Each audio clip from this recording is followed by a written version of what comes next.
বাহারি রঙের ফুলের গন্ধে এই গদখালি বাজার, চারপাশের পরিবেশটা কেমন মৌ মৌ করছে, কেমন একটা স্নিগ্ধতা ও সতেজতায় মন চনমনে হয়ে উঠছে।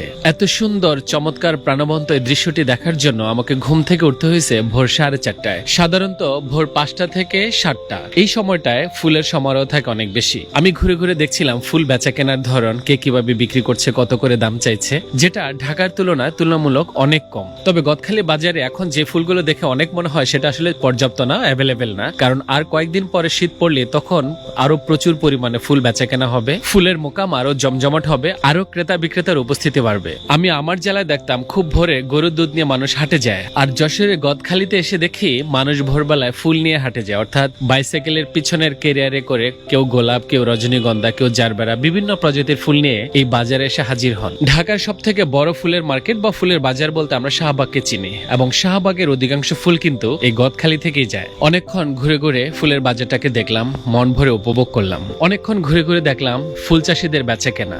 যশোরে গদখালির এই ফুল চাষিদের জন্য অনেক অনেক শুভকামনা থাকলো, সেই সাথে শুভকামনা আপনাদের সকলের জন্য।